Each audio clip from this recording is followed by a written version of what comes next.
Well, good afternoon. Hi there. I'm Samantha Shepherd. I have here with me a wonderful woman who I have the opportunity to interview, and I'm going to have her introduce herself and tell her what it is she does, and hopefully we can all learn a bit more about the services she offers. How are you doing? I'm doing well, Samantha. My name is Kristy Whitney, and I am the head of operations, sort of just a fancy name for executive director of Home Care Assistance. Home Care Assistance is located in Overland Park, Kansas, but we serve the entire Kansas City area on both sides of the state line, providing in-home care. Our goal is to allow senior adults and persons struggling with disabilities to stay home and have the best life possible for as long as possible.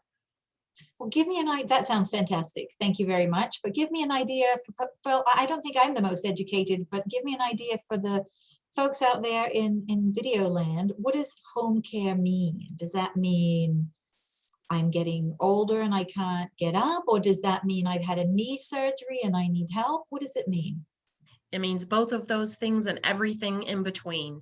Home care differs from home health in that home health is nurses and therapists. It's written by a doctor that you need this.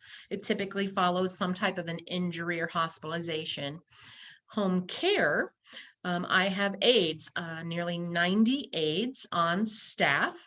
That are trained, and we're licensed, bonded, and insured. And we bring all of the care to your home, wherever that may be.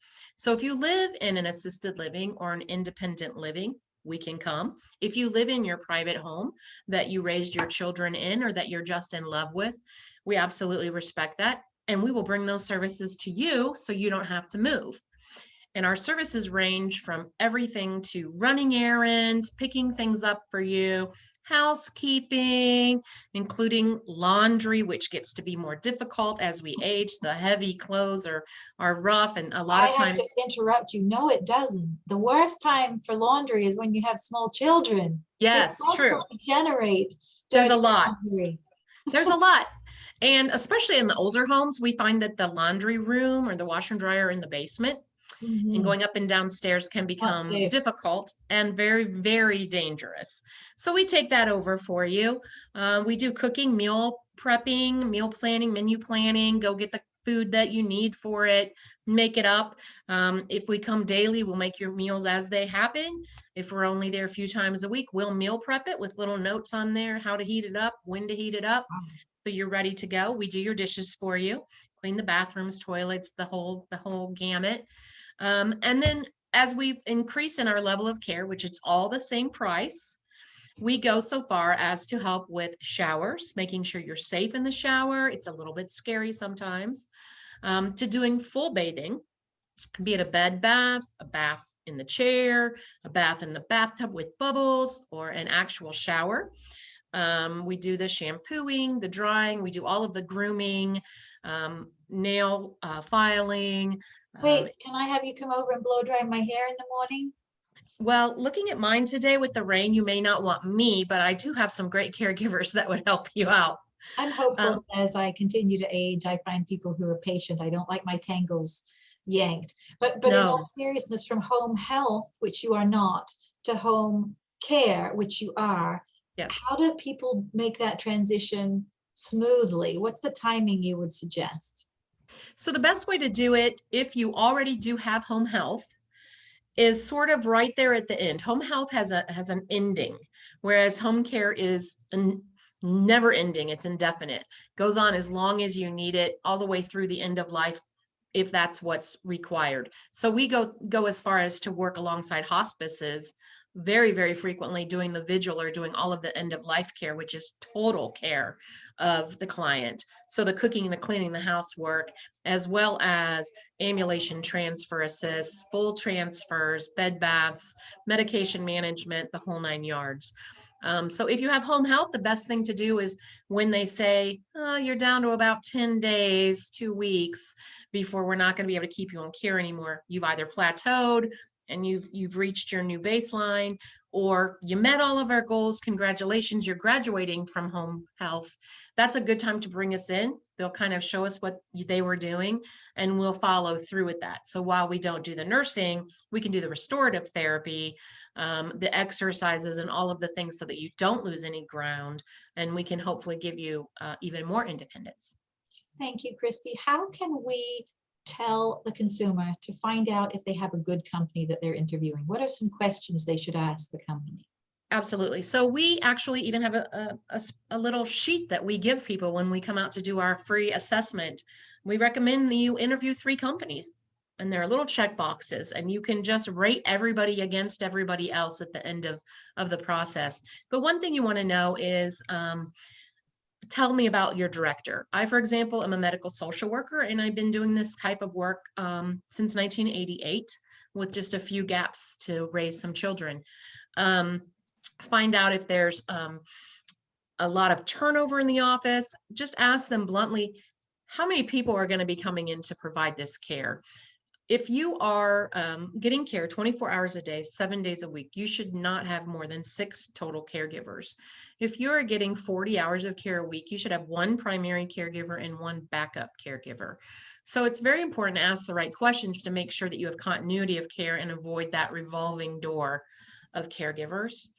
And I'd also ask about how they match the caregiver to the client, to yourself, or to your favorite person, your mom, your grandma, your grandpa, your spouse. We can train anyone how to do the skill sets. We can train them how to use a gate belt, how to give a shower, how to do a proper transfer. I cannot train or teach compassion. So the most important part of success in home care is making sure that the caregiver and the client enjoy each other's company, look forward to seeing each other. Both will do better for each other.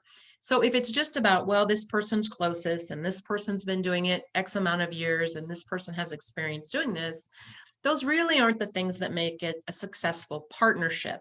And it needs to be a partnership. So if they're chatty, let's find someone chatty that can be their friend. If they like their space, let's find someone who's very task driven and doesn't hover. It should be a whole process. I have care managers on task, so on staff.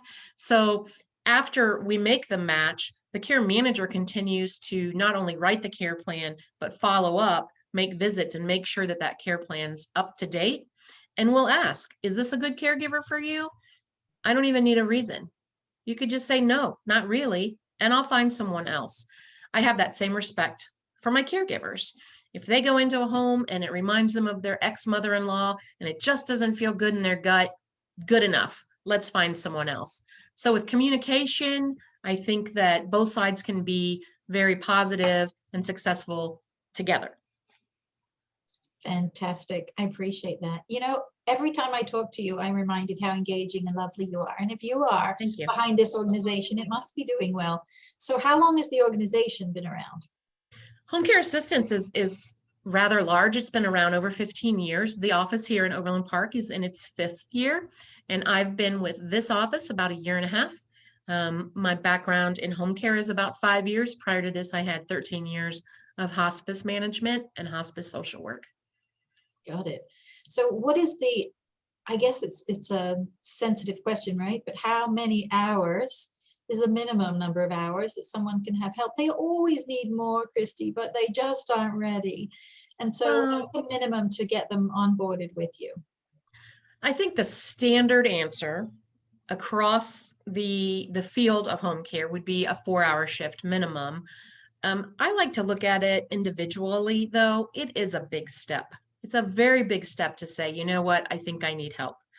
And also, folks are private. So it's a very big step to say, all right, I'm going to let this stranger into my home. And until they know us and trust us, and then they may increase, double, or end up being a full-time or even a 24/7 client. So the minimum that you really should look at to be effective would be, like 2 hours for the morning activities and 2 hours in the bedtime activities. But honestly, a 4 to 6 hour shift, 2 to 3 times a week to start is usually very successful. We start 12-hour shifts. We start full time. It's a case by case basis. Okay.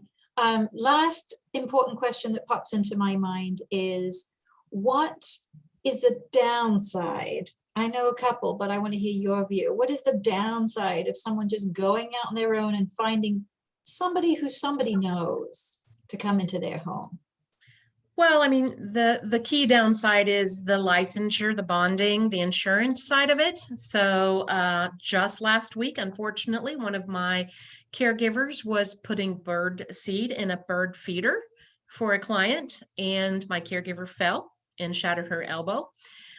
We are paying for all of her medical, all of those expenses, and she'll be able to get workers' compensation. Whereas if it wasn't a licensed and bonded and insured agency, that would go against the homeowner's insurance. So it can be very, very costly. The other side of it is safety. We do a background check. And we look at their history, recheck their employment. It's a pretty strong process to vet someone to allow them to do, what we do. And another example there would be 2 weeks ago, we had a husband and wife come in and interview, and they were lovely, but his criminal background check came back not great. And I didn't hire either one of them because I just felt that it was a safety issue. We're giving out addresses and we're sharing information about folks that may or may not be, ill. So I just made the decision not to bring them on. There are plenty of other places to work right now. Unfortunately, there's a shortage of workers across the board. So I can be a little bit picky about who I bring on to my team. If I wouldn't use them, Liability. yeah, that's the liability. Yeah. I mean, it has to be reliability. The one thing that you didn't mention that would be important to me is that lady might not show up. And oh, correct. People doesn't show up. What do you do? So we have a very tight system in place. I was actually on call this weekend and it happened. My caregiver got sick. So she contacted me. I contacted the family, let them know, hi, so-and-so is sick. Would you like me to send someone else similar? They said, yes, please do. And I was able to find a caregiver because I know all of them, as does my entire team, similar age, similar personality, similar skill set. So it was a smooth transition. We never miss a shift. Your worst case scenario is I'm going to show up, and I keep my caregiving skills. I keep my caregiving skills up there. I'll give a shower if I need to. I'll toilet someone if I need to. If you're expecting us there, you need us there, and we'll be there. Are your rates competitive? They are competitive. We are on the higher end. I think sometimes, although we don't like to think about it, you do kind of end up getting what you pay for sometimes. And it is not unusual for us to get clients who have tried other agencies and not had a great outcome come to us. When you're looking at $1 or $2 more an hour for your very favorite person, I think in the big picture and in the long run, they end up with us anyway, and we could have saved a lot of challenges for both sides.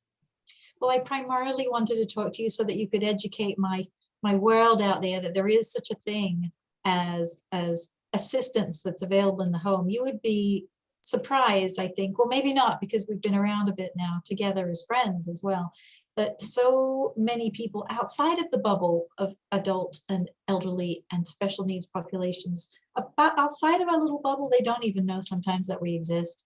That's exactly right. Help. That's right. And we don't just stick to the elderly. I mean, obviously, elderly now I fall in the group 55 and above. But I think my average client right now, my average age is right around 83. But we do have a couple of people in their 40s with a muscular dystrophy type neuromuscular disease processes. We do have a young gentleman coming up with Down syndrome. We have a young woman coming up with extreme epilepsy. I myself have a developmentally disabled son, and as he ages, he may need some assistance like this as well. So it's certainly not just for the older population. We provide care for everyone in their home so that they can hopefully stay home. Thank you very much for your time. It's always a pleasure, and I think that this will be very valuable information for our community. Thanks. Absolutely. Thank you very much. Nice to see you again. Have a great day. You too. Bye-bye.